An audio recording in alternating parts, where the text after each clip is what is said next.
بود نبود یک دخترک بود، خوشرویک و خوشگپک، چشمکانش خماری، دو رویکش اناری. مادر و مادر کلان دخترک را از جانشان زیادتر دوست می داشتند. باری بیبی جانش در زادروزش به دخترک کلاه زیبای سرخی را تحفه کرد و دخترک این کلاه را سخت دوست داشت. هر جایی که رود کلاهش را از سرش نمی گرفت. مردم هم نام او را از یاد برده بودند و او را کلاه سرخک صدا می کردند. باری بچه جانش سمبوسه پخت و به سبد گذاشت و گفت: دخترکم، به بیبی جانت سمبوسه و روغن ببر، او کمی ناتاب شده است، از حالش خبر گرفته بیا. کلاه سرخک خرسند شده زود سبدچه را گرفت و به راه برآمد. مادر کلان او در دهه همسایه زندگی می کرد و راه کلاه سرخک از میان جنگل می گذشت. در میانه جنگل از پیش راه کلاه سرخک گرگ بور برآمد. گرگ دخترک را دیده آب دهانش شارید. او میخواست که این دخترکی سفیدکی فربهک شیرینک را یک لقمه خام کند، اما ترسید، زیرا در نزدیکی ها هیزمبرها کار میکردند و اگر دخترک داد زند آمده با تبرهایشان گرگ را زده کشتنشان ممکن بود. با کجا روانه کلاه سرخک؟ پرسید گرگ گرسنه لب لیسیده. سلام، به خانه بیبی جانم می روم، با او سمبوسه و روغن می برم، او کمی بیمار شده است. آها، خانه بیبیت دور است؟ پرسید گرگ. دور، گفت کلاه سرخک، در دهه همسایه، در خانه پشتی آسیاب. خیر ملش، گفت گرگ، من هم به خبرگیری بیبیت می روم. تو با انا این راه رو، من با انا اون راه، می بینیم که کی زودتر می رسد. و گرگ با راه کوتاه ترین دویده رفت. کلاه سرخک باشد سراسیمه نشده، سرود خوانده و گل چیده به سوی خانه بیبی جانش روانه شد. گرگ به خانه کمپیر رسید و در را کوفت. مادر کلان بیمار از درون صدا داد: کیست؟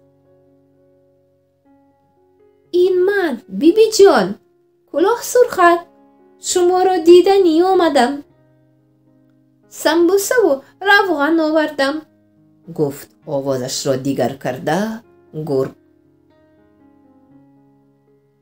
ریسمانچه را بکش بچه جانم، در گشاده می شود، بیا درون، گفت کمپیر. گرگ ریسمانچه را کشید و در گشاده شد.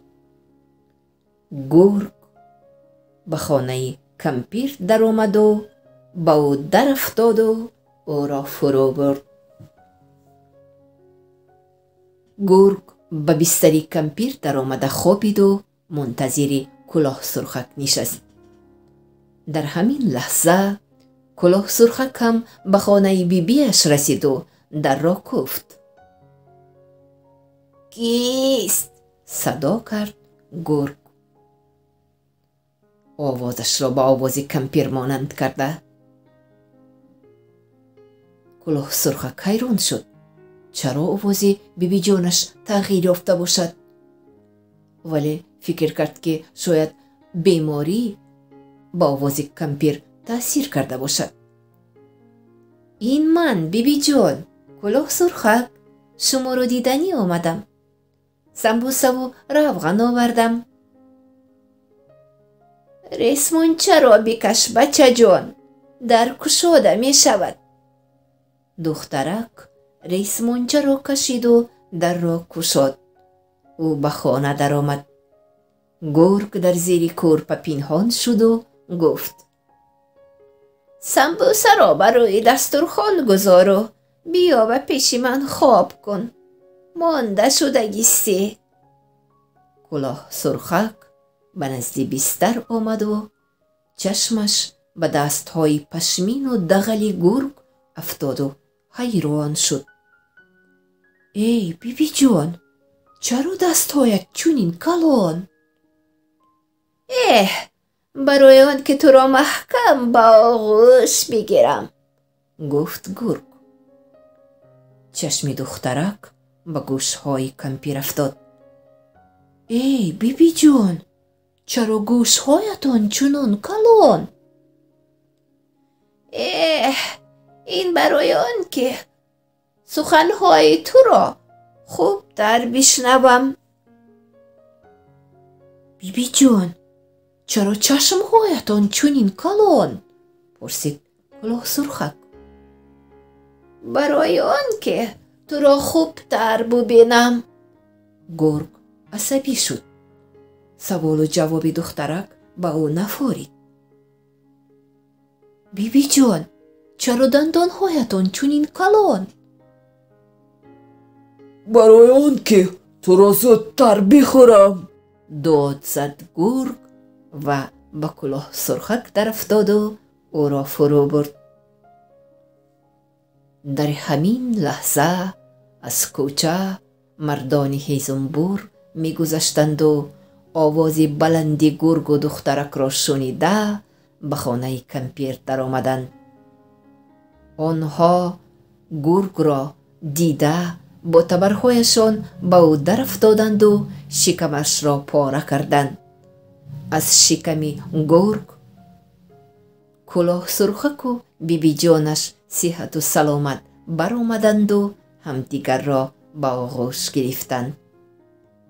اکنون گرگ بدرفتار و بدکردار مرده بود.